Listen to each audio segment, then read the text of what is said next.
You're listening to the home of cool, irreverent, and entertaining talk. Right here on LA Talk Radio. You're listening to The Art of Love with your host, Lucia. Right here on LA Talk Radio.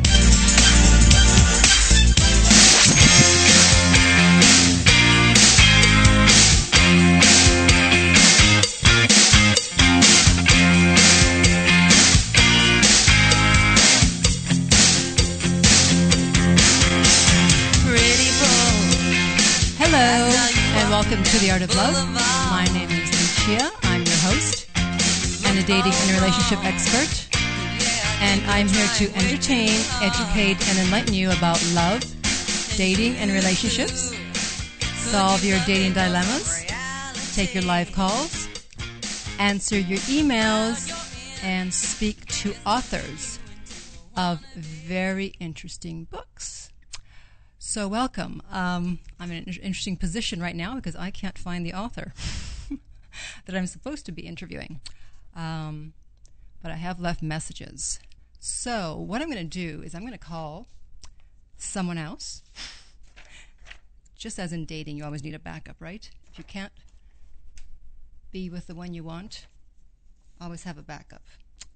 And let's see if this guy answers. Oh, it happens once in a while. What are you going to do? Of course, this guy is not expecting my call right now. I'm taking him by surprise. I'm calling New York. New York, how are you doing on this very warm day in Los Angeles? Please hold while the subscriber you are trying to reach is located. Is this Nextel? Maybe it is, huh? Maybe it's not. You have reached mailbox number 71. Okay. This guy's not around. Let me leave him a message. 15. Please leave your message after the tone. Hey, it's Lucia. I'm actually calling you early. I can bring you on the air early, so give me a call when you get this. It's 323-203-0815. That's the number. 323-203-0815. Please call me. Thank you. Bye. And if anyone listening wants to call in, that is the number for me to answer your dating dilemmas. Oh, someone's calling. Let's see who this is. Hello? Hi there, it's Sharon Moalem. Oh, good. I was afraid the interview wasn't going to happen. Oh, no, it's fine. Sorry about that. Oh, no problem. Hey, just glad you're on here. Okay, so let me introduce you. You wrote a wonderful book called How Sex Works. That's right. And it's also subtitled Why We Look, Smell, Taste, Feel, and Act the Way We Do. And you are an award-winning neurogeneticist, which I don't even know what that is, and an evolutionary biologist with a PhD in human physiology. So I'm not sure I'm going to be intelligent enough to do this interview, but I'll try. I'm sure you'll be fine. And you've been featured on CNN, New York Times, Daily Show, and the Today Show. So, of course, my first question is, what is a neurogeneticist? So a neurogeneticist typically is someone who studies genetics but specializes in diseases of neurodegeneration such as Alzheimer's disease or Parkinson's disease. And for me, that's actually what ended up sparking me into thinking about sexuality, believe it or not, because a lot of the studies that we were doing, you use very large families to try to track down disease genes, like a disease gene hunter. And what we noticed was a lot of the children weren't related to their fathers. And it turned out that there was a lot more cheating going on than we or any other researcher imagined initially. That's right. I heard it was something like 30% of kids that wasn't their real father. I don't think, for us it wasn't that high. We were finding maybe, say, somewhere from 7 to 15%, which is still very high, right. Because it was unbeknownst to anyone in the family. No one had any clue that they weren't related to, or who they were calling father was at least not their biological father. Right. And so then what is an evolutionary biologist? So essentially just kind of studying how evolution or through natural selection selected for specific traits and explains a lot of our physiology. And when you kind of combine that with sexuality, a lot of things you start kind of making sense. For example, why are men attracted to women with that hourglass figure? And why is it cross-cultural? Well, it turns out that curvaceous females actually store a special kind of fat called omega-3 in their hips, and that fat has been linked to kids having higher IQ levels. And there's actually a study that was done that looked at curvaceous moms and then tracked the kids later on in life, and they found out that, yes, in fact, indeed, the children did have higher IQs. Right. But see, the thing also I've noticed, a lot of guys, they say they want curvy women, but then how does one explain the fact that it seems like a lot of American men, they want their women almost to look like boys, to have the shape of no hips? And it's a great kind of point that you bring up, and that's the influence of culture. And culture also drives a certain type of evolution and a certain type of biological selection. And, if you take a trip down to a museum and you see kind of the way women were portrayed in paintings, they were very curvaceous. And that was more a sign of the times. Typically the women who could afford to be that heavy actually could afford to eat and see pregnancies through. And now I guess the big cultural shift that we're seeing is kind of what you mentioned, more of the kind of androgynous female. And yet, even though that's being portrayed in the media constantly, most studies still turn up men, in fact, liking a woman who has it's called like a waist-hip ratio, so it's that hourglass figure, even if she is thinner. And partly the reason that so many men and women are attracted to people who aren't heavy today, as opposed to the past, it also has to do with perceived future health. Today we know, for example, that being overweight or grossly obese can lead to many health problems such as diabetes and increased risk of heart disease and stroke. So we kind of know that may not be the best partner for us to, shack up with long term, because we may actually be ending up with someone who may have an early demise. Right. Okay, so since the book is called How Sex Works, let's talk about sex. You say that a woman's state of mind about her relationship is directly related to the quality of her orgasms? But yet, believe it or not, and again, this shouldn't be surprising in some sense, because for women's sexuality is much more elusive than men's. I don't want to break it down to just pure mechanics, but there's so much more to a woman's level of arousal than she even herself sometimes perceives. And many studies have found kind of bore this out, where they noticed that even women who were shown erotic or pornographic images, they were actually physiologically, at least, they became aroused sooner than men, which is a surprise to a lot of people, because we typically think of men as the much more kind of visual part of the species. And this was found out. You use a certain kind of technology that looks at blood flow, and the more aroused you are, the more blood flow is diverted to the genitals. And the surprising thing here actually, that women didn't know, though, that they were aroused. And again, this kind of goes back to the idea that there's so much to do with women's sexuality that we still really haven't fully even begun to uncover. Yeah, I think women, because we could be turned on and then something will happen and we'll be turned off in an instant. Exactly, and there's a lot of biology to explain that, since the products of sexuality, of having sex, of course, is pregnancy.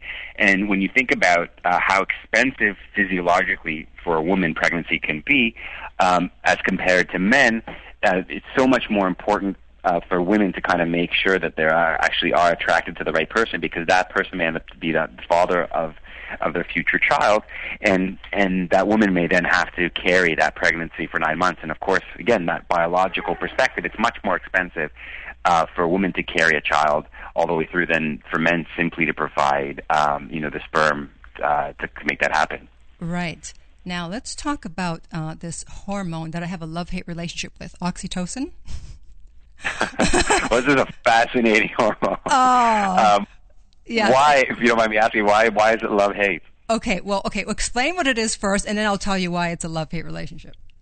Sure. So, this is one of those kind of possibly do-it-all hormones, and for a lot of research that actually was done first in animals, it was noticed that this kind of had a lot to do with mother-child bonding.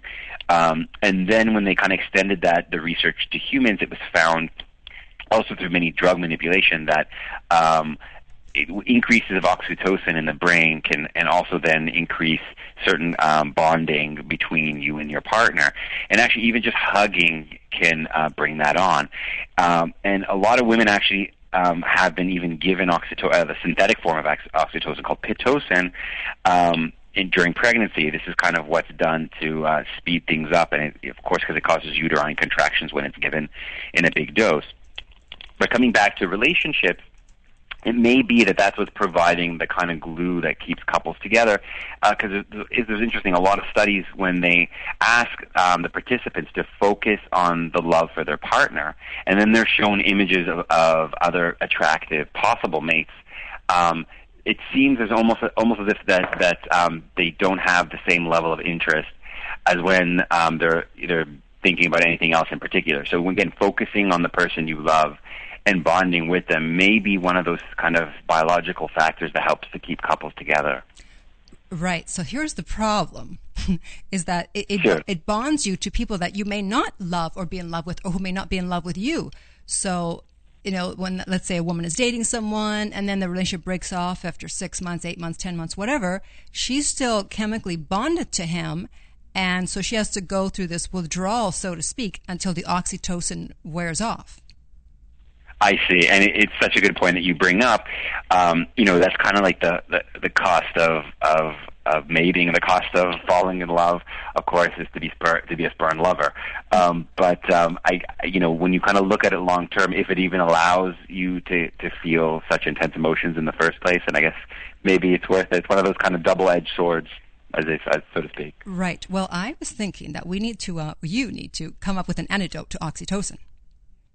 A blocker, so to speak. Well, not a. You got to pull you out of love. I guess? Yes, not a blocker, but it's like, I don't know, a shot or some pills, right. So that when it's over, it's by prescription. You go to your doctor and you go, okay, I need to get this guy out of my head, and it's like, okay, right. Here, take the shot, and then you wake up, you're like, whew, it's over. Huh? What was I thinking? Right.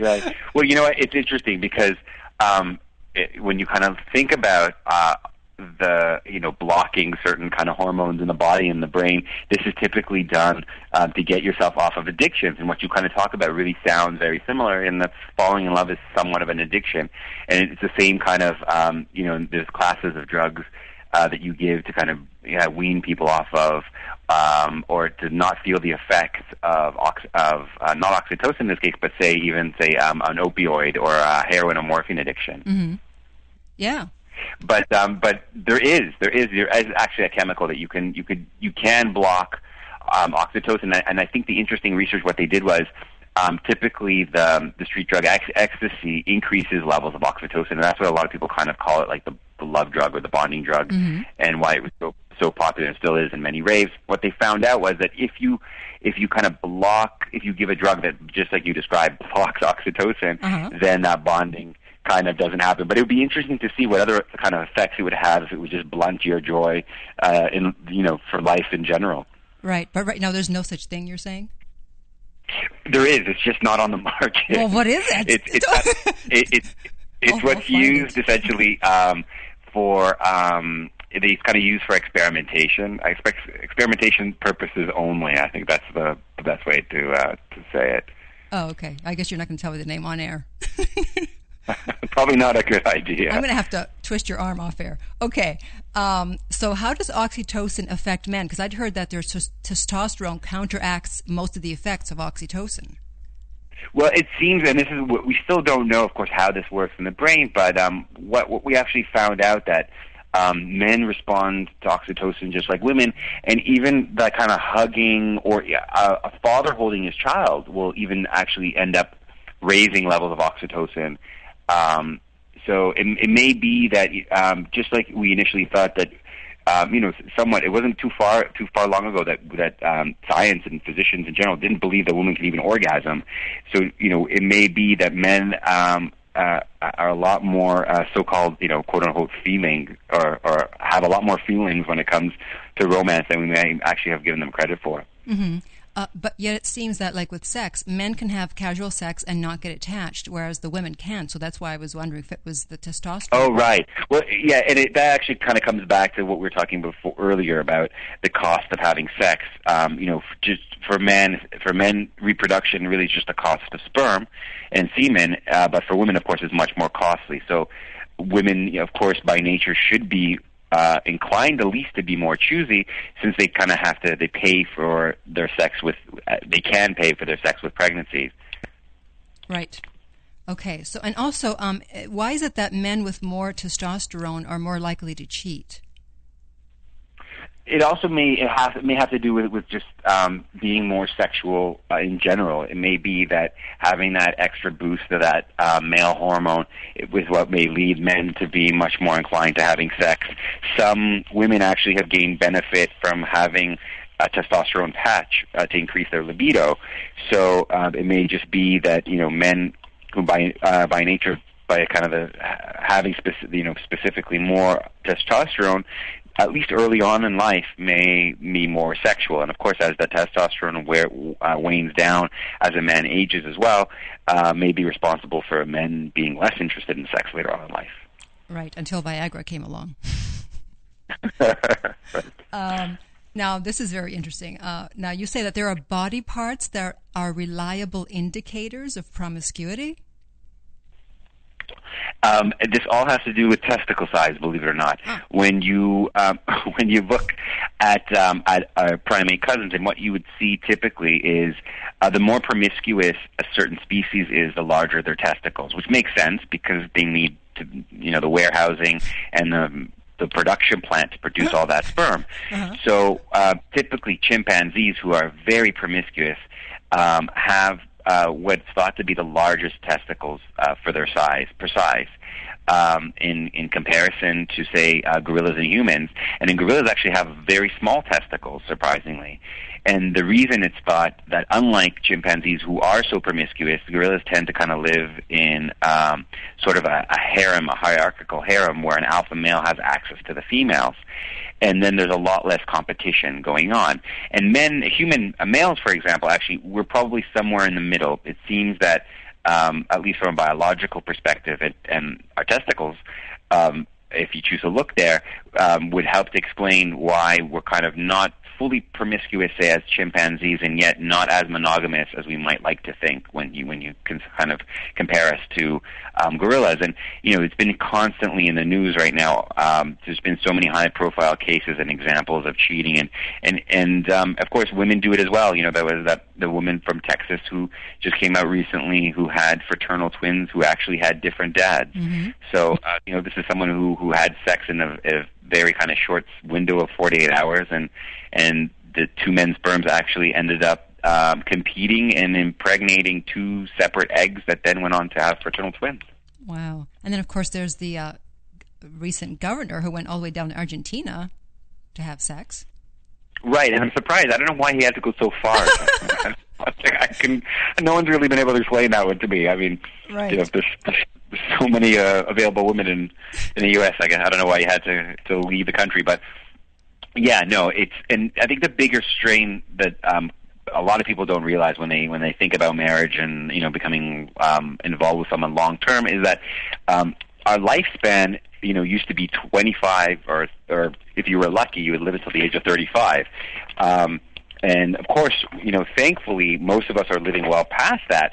The only problem is that if we married, especially if we married young, there's so many strains that come along, and even if you think about the 3, 5, or 7 year itch, the so-called, as they call it, where does that come from? That also has its basis in the fact that when people kind of brought up children in a social environment originally, you could kind of be monogamous until the child was independent. And then once the child was independent, you had that choice whether or not to have another child with the current partner or to look for someone else, because, of course, human child by the age of about 5 or 7 is independent enough for you to move on. Mm-hmm. So I think we're asking a lot from couples, and a lot of couples themselves don't realize that they need to do so much work to kind of keep that magic alive and kind of keep, re-falling in love and keep the romance going to make sure that you stay together. And especially sex plays such a big role in that. Absolutely. Now, just going back a bit to the size of the testicles. So are you saying that the bigger a guy's testicles, the more likely he is to cheat? No, this is more of a per species basis, but I don't think the studies have been done. You know, it's a good point that you bring up. It may actually be the larger testicle size you have, the more testosterone you actually may produce, and maybe that would make you more likely to cheat. But it's really hard to know. But there's one thing you can do to actually stop a man from cheating, and that's to chemically castrate them. And you may not want to do that because then you can't enjoy any of their services as well. So, you know, swords kind of cut both ways. But again, it kind of comes back to that whole idea of women cheat as well, and men aren't the only one to do it. But if you kind of can rebond with your partner, that actually may go far to prevent that from happening. And that's partly, again, done even simply. It doesn't even have to be sex. It could just be spending the time touching your partner and allowing for that oxytocin to flow. Again, to have that bond kind of remade. What are the indicators that a guy has a higher testosterone? So later on in life, it gets complicated. But to know if they were exposed to a high level of testosterone while they developed and while they grew, the typical male features of a square jaw. And muscle mass. These are typically the things that you see that had kind of are examples of higher levels of testosterone in development. Of course, later on in life, that can all change, and just like for all men, the levels of testosterone tend to go down.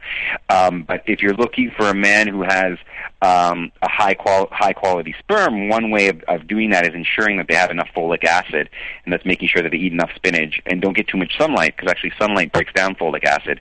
And that's a vitamin I think that a lot of people are familiar with when you think about pregnancy. I think you've heard about it, right? Yeah, of course. And that's typically important in pregnancy because all the cells are kind of dividing, the baby's growing very quickly, and that the vitamin folic acid or folate is involved in cell division. So the same kind of high cell turnover is involved when men make sperm. And so a man with enough folic acid will end up making higher quality sperm. And some people actually think that this may be the reason why there's that cross-cultural preference for, Mr. Tall, dark, and handsome, and why so many cultures women tend to be attracted to, of course, on a spectrum, but a darker man within that typical culture. Yeah, why are women driven to look for tall, dark, and handsome? It may be, again, that biological reason that women may kind of, on some level, be more attracted to men who are darker, because that may mean that they have higher levels of folic acid or folate, because the darker skin blocks the sunlight, and it's the sunlight that destroys folic acid. And if you don't have enough folic acid, then there's a greater chance that you'll have sperm that are not high quality, and they'll have certain mutations in them, and then that can lead to birth defects. So having a man who has a little bit of darker skin in a specific environment, that actually may go very far to increase the quality of sperm that man will eventually produce. Wow. So it sounds like a lot of the things that turn us on are hardwired. Yeah, and again, that was one of the big impetus for me to write this book, was to kind of get the word out that there's a lot of course we have free will. That's the most important thing for us to realize, which makes a difference and makes it, that makes, I guess, a purpose for even to study this. But because that free will then allows us to make decisions, if we kind of investigate why we may be making certain decisions, we may find out that, for example, many women are much more prone to having one-night stands when they're ovulating. And this seems a big mystery until you realize, well, when you're ovulating, you're at the highest level of fertility. So it may be important for you as a woman or any other women out there who might be going on a date or just starting a relationship and realizing, for example, that anytime during ovulation, that's the time that she's more likely to have one-night stands. And also, that's the time that she's the least likely to use birth control, interestingly enough. It's almost her body's way of saying, it's a good time to get pregnant, let's get busy. And and from kind of a social perspective and a health perspective as well, it's important to know that, because that's when women tend not to use birth control, and that's the time when they tend to be most prone to getting STDs, STIs, such as herpes. So having this knowledge and getting that awareness might make certain women make sure that they at least carry the proper protection contraception, such as condoms, if they're going out a night on the town and happen to be ovulating at the same time. Right, absolutely. Okay. Now, what about the threat of competition? You say it changes male virility? This is so fascinating. Uh-huh. This is a study that came out of Australia, and initially people were shocked by the results. They had a lot of trouble believing in it. And what it was simply was they noticed that men in fertility clinics, when they were giving a sperm sample, were sent into a room with a cup, and of course the room is provided with ample pornography, and they noticed that specific rooms produced better sperm. So the same men, when they gave a sample, over a few weeks, when they visited a specific room, the sperm quality that they were producing tended to be better. When they went and started trying to figure out how this could be possible, what they realized that there was a very big difference in the type of pornography that was in these rooms that were producing these kind of so-called super sperm. And what they noticed was that the quality was better, and when they looked at the pornography in these rooms, what they found was that the pornography tended to be threesomes. And that was turning on these men. But it's not the type of threesome that you would typically think that men would be turned on by. It was threesomes that involved more than one man and one woman. So it would be two men and one woman in these pornography pornographic films. Right. And what the thinking behind it is possibly is that the men may be perceiving this as competition. And the one thing that kind of has everyone stumped is, well, how could this happen so quickly? How can a man who just watching a certain type of pornographic film or pornographic images, all of a sudden that his sperm then would be of a different quality? Mm-hmm. And it turns out that other species and other animals, even fish, actually do this. They control the quality of the sperm that they produce based on the perceived level of competition. So if they perceive that there's going to be a lot of competition, they actually may produce more sperm or better quality sperm in an attempt to kind of outcompete another male. But how this is specifically happening in humans is a big question mark, and a lot more research has to be done to see exactly how this works, because again, this is pretty kind of surprising findings that are almost kind of counterintuitive, just to think that men could actually control the quality of the sperm that they produce based on images that they see in pornographic films. Wow, that's whoever would have thought that would have been possible. That's right. Let's go into the sense of smell, because this is so interesting. Because you say our sense of smell is linked to our choice in a mate. Yes, and this is, again, fascinating research that came out of this time the UK, and what they found was that women who start the birth control pill tended to be attracted to different types of men, and different types of men who smelled in a specific way. And so much of the way we smell is actually, surprisingly enough, genetically determined. Of course, a lot of influence is possibly the food that we eat and any colognes or perfumes that we use.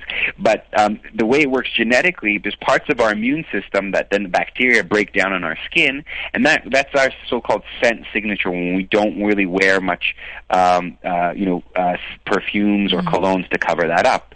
And depending upon the type of immune system that you have. So if a woman is more closely related to someone, to another male, for example, she'll typically not find that male's scent appealing. So in a way, this is kind of biology's kind of stopgap to make sure that women are not attracted to men that they're possibly related to. Now, how does going on the birth control pill throw a wrench and change all of this? Well, it's been found that many women who start the pill are not attracted to the same kinds of men. And it turns out that what the study kind of bore out was when the women started the pill, they were attracted to men who smelled more like themselves, meaning they were attracted to men that they were possibly more closely related to. And the reason being is when women are pregnant, they tend to want to be around family because family, of course, offer safety.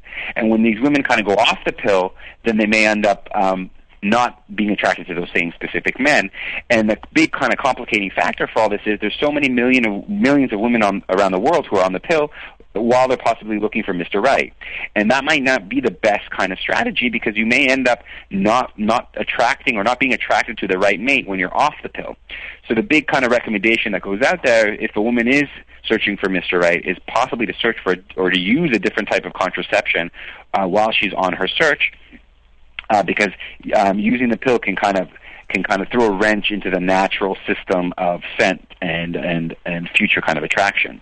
Yeah, and in fact, you said maybe a lot of the divorces are due to the fact that the women were on the pill when they chose their mate. Yeah, so it seems kind of shocking to think about, because again, so many millions of women are on the pill currently. But what other research kind of connects to this and bears this out is women who are more closely related to their mates on a genetic level of a specific part of their genome, their DNA, are much more likely to cheat. And this actually, of course, may be the thing that can lead in the future to divorce. And if you're on the pill, you're much more likely then to be attracted to someone you're more closely related to. So the problem then becomes when you're off the pill. And of course, once couples get married and then decide to start a family, that's when trouble may start for these certain individuals, because they may end up not being attracted to their partner in the same way from a scent perspective. Yeah, I mean, that's so interesting. I mean, I can imagine, psychiatrists, they're dealing with a woman, she's like, well, I'm just not attracted to my husband anymore. And little do they know it's because of the pill, possibly. Right, and and this is the little-known side effect that we could have ever imagined. And again, there's much more research needed to make sure exactly that this effect that was measured, bears out. But if it does, this kind of really changes, I think, women's options when it comes to birth control, especially if they're in that period of their life where they're dating seriously to look for someone for a long-term partner. Yeah, they need to get off the pill, apparently.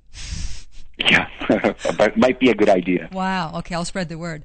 Now, so we talked about smell, and what about a kiss? How important is that to attraction? The first kisses, the first kiss especially is so important.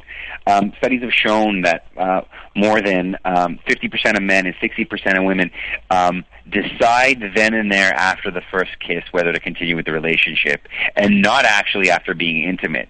So in a way, that first kiss is your kind of taste test, so to speak, of what's to come, and it's used by a lot of us to kind of make sure we're with the right partner. And from a biological perspective, this makes sense, because when you taste your partner, you're actually, if they have specific, infections or ulcers, or you'd be able to smell it on them. So smell and taste is actually a good indication sometimes of at least gastrointestinal health.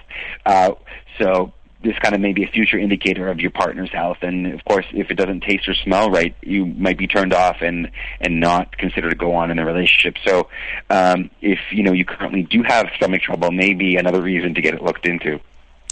Right.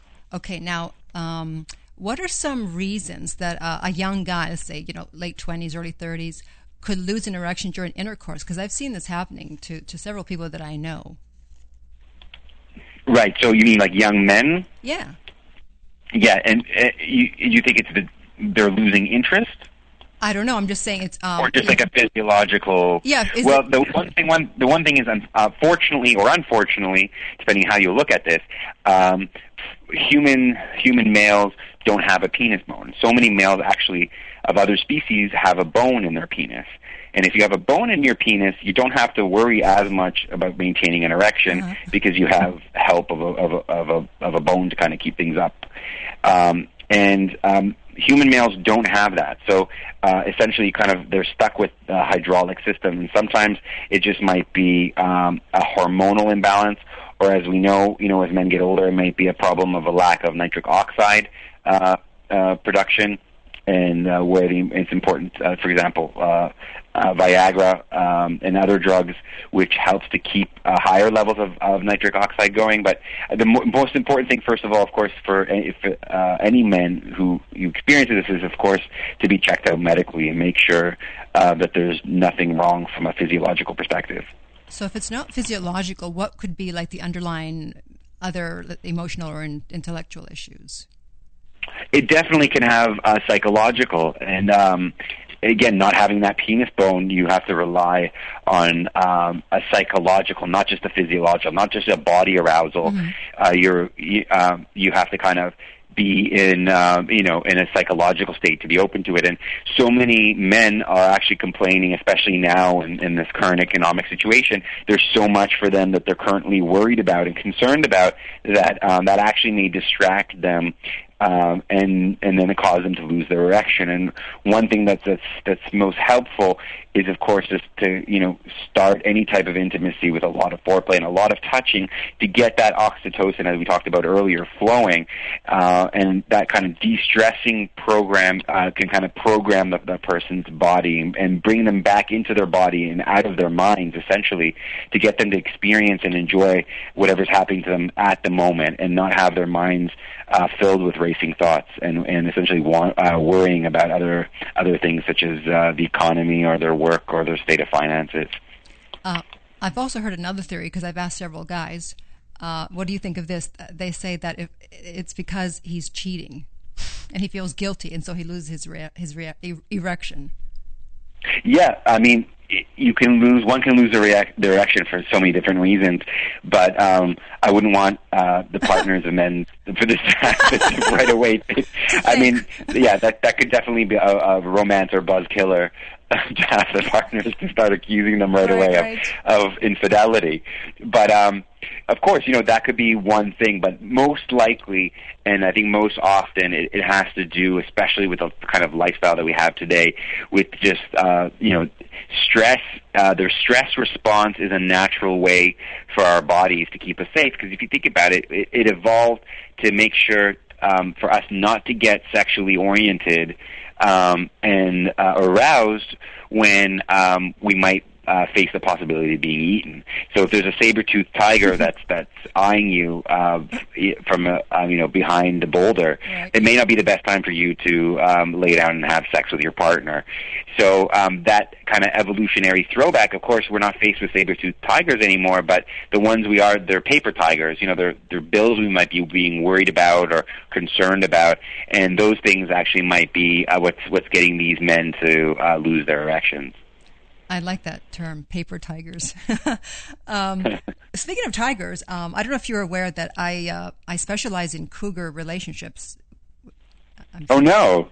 Yeah, yeah. Is that a good oh no or a bad oh no? No, it's a very good thing. It's fantastic. I did not know. It's very interesting. Yeah, and so I'm wondering, because I know what the socioeconomic reasons for it's happening at this point in time is, but I was wondering, from an evolutionary point, why do you think that younger men are attracted to older women and vice versa? Just for those socioeconomic reasons, they played out in the past before there was even the concept of money, because it had to do with resources. The older usually an individual is, especially if they have resources, then can offer it to someone who's much younger. This is not a surprise again when you consider it from a biological perspective. If it allows a male to acquire certain resources that it would have taken him much longer to acquire, and of course another partner for sex, it might not be such a surprise. And I think the cougar phenomenon we're going to be seeing much more of as women become or stay healthy for much longer, and that's kind of what we're seeing. It's not just lifespans increasing, it's the quality of our lives, not just the quantity, is getting much better.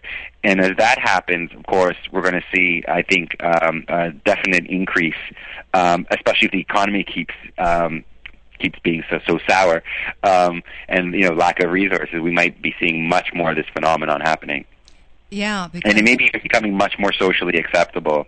Right, because again, a lot of people are still kind of keeping it on the down low. They don't want people to know, and I get questions like, "Well, how? Why?" It's the young guys. How can you be attracted to an older woman? She's old enough to be your mother. Right. Well, when it comes to sexuality, there's no surprise there or there shouldn't be at least, because we're discovering over and over that as women do get older, they get wiser, of course, from a sexual perspective.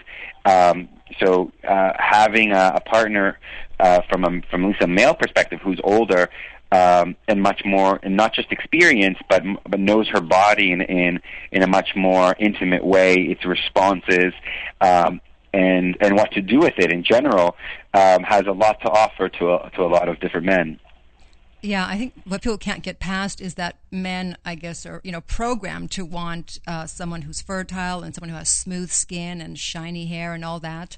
And a lot of times, if it's not there with the older woman, they can't understand what the right, is. Of course. But that's kind of what I was talking about earlier. That when we're also going to see the quality of women's lives improving. I meant it also from a biological perspective. Now it's we're probably the first generation of humans that has the ability to really modify how we look, and it's not just dyeing our hair; it's Botox or fillers and very advanced plastic surgery that wasn't available in the past. So it's especially a woman of means again has also the means to manipulate her look and actually appear a lot younger than she is. But I think it's just a matter of time, like many other things when it comes to sexuality. And we don't have to look much further than when we think about orientation. When I don't think anyone imagined, 50 years ago that I'm in New York City, we'd be having a gay pride parade. So I think it's going to be a while until. But I think it's definitely on the horizon of seeing the same equivalent, but a possible cougar parade may be coming to a city near you. Okay, you're giving me ideas now. A cougar parade. Oh, that's funny. Okay, now let's talk about love just for a brief moment. How does being in love encourage fidelity? Because I think life is so difficult as it is. Anything that can kind of help couples to keep together can be very important long term. And one thing that kind of love it can do is to get that oxytocin going, to get you bonded to your partner, which from a rational perspective, kind of like you said, you have a love-hate relationship with it. Well, that also could be the one thing, love keeping you together when for all practical reasons you shouldn't be together, but that can have positive ramifications, and especially when you think about the massive amount of energy, time, and patience it takes to raise human children, it's phenomenal. So love is the glue, essentially, that most likely is keeping couples together when, from a rational perspective, it may not be a good idea, and it's so taxing, of course. And that's kind of what may be pushing us and allowing us to stay together for much longer than it would be, and kind of, in a way, shutting off rational parts of our minds that says, this is crazy, you should just get out of here, find a new partner. But from a biological perspective, that might not be the best idea when it comes to child rearing. So it kind of may be that throwback that developed then, that deep attachment to get you to have much more what on the surface seems to be altruistic behavior. Well, if you're having children with someone and they are the next generation and they have a certain part of you, in a DNA form, then it's not so altruistic, to be able to stay and care for your children. It may be kind of the one big thing that allows you to see your genes into the next generation. So, in short, love may be what biology's answer to keeping couples together and in a semi kind of drugged state and allowing them to stay together for such a long period of time. In a semi comatose state. Yeah, because enough that you could still function, but to kind of keep things going, because the longer the couples are together, they'll tell you that in the end it's not going to be the sex, it's not going to be the romance, it's going to be there's something deeper develops in one way or another, and it's that deep bond that kind of couples, if they're lucky enough to experience in their lifetime, is then that kind of reward that they get for all the investment and time that they gave up, essentially giving up, not pursuing other romantic interests. So that's the kind of one big payoff that you get from that long-term investment.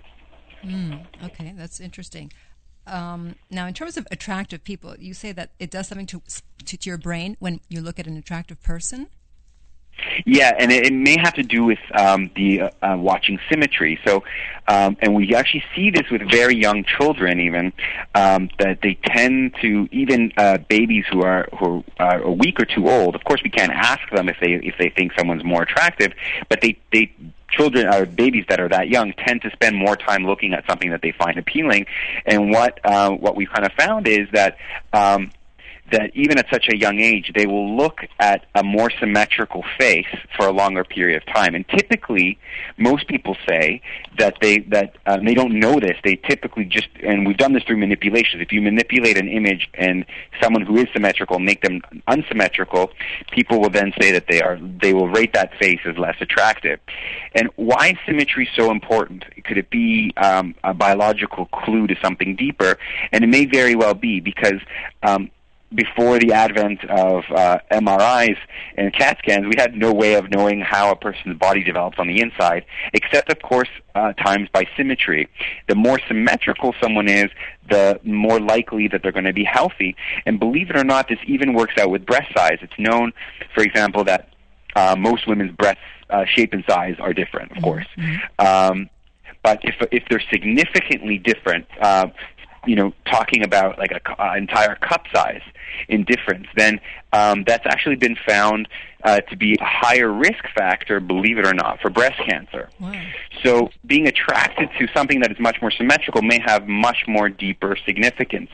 And that has to do, of course, then, many women who might be considering breast enlargement or reduction, from an ironic perspective, it may be more important to have things at a more similar shape or in size than larger when it comes to attraction. Wow. Okay, I have one final question for you. Does sex serve some other purpose besides reproduction? Oh, definitely. Especially when it comes to humans, it's that one kind of bonding factor, and that time to get the oxytocin flowing. And if it was just for reproduction, then most likely women's ovulation period would not be hidden. And for so many species, they actually have a certain indicator ovulation, so that the males that they are around know that it now is the time for them to have sex. And for humans, of course, women, that the time of ovulation is hidden. There's no real outward manifestation for males to know, or their partners to know, that they may be ovulating. So sex then may be the way to keep couples together, and especially keep men from guessing whether or not it's the time that specific time of the month that they're going to be lucky and be able to impregnate their partners. So making sure that you have sex throughout your period of or not just ovulation, but your kind of monthly menstrual cycle is what may go far and keep couples together in the long term. Wonderful. Well, thank you so much for writing this great book, How Sex Works. Your website, howsexworks.com. And .org, actually. .org, you're right. Okay, I'm yeah. sorry. I may be surprised if they end up going to .com. Why? What's over there? Everyone's going to go over there now. It's a very different website. Oops. I can leave it at that. Oops. Okay, .org, everybody. And it's Dr. Right. Sharon. How do you pronounce your last name? Sharon Moalem. Sharon Moalem. That's a handful. A mouthful. Okay. Well, thank you so much for being on. It's been very interesting. Thank you for having me. It's been wonderful. Yes, and if you get the antidote to oxytocin, let me know. I will definitely. Okay. Thank you. Take care. Bye. Okay. Bye. Bye-bye. All right. It's howsexworks.org. I know everyone's going to go to the other side now, the dark side. Don't do that. I actually have a book, a free copy, an extra copy of the book, can't talk now, of the book, How Sex Works. So the first person to email me, lucia@theartoflove.net, I will send it to you as long as you pay the shipping, okay? Because it's a big book. It's kind of big. So email me and I will send you that copy of the book. And thank you so much for joining me today. It was very informative. I love this topic. I love talking to someone so intelligent and so interesting. And you can read an excerpt from my book, which may not be as intelligent or as interesting, at lessonsoflove.net. Sorry, I'm not a microgeneticist, okay? Or you can go to my website, and sign up for my free weekly newsletter at theartoflove.net. And that is it for today. Thank God he called in. And remember, until next time, that love inspires, empowers, uplifts, and enlightens. You're listening to The Art of Love with your host, Lucia, right here on LA Talk Radio.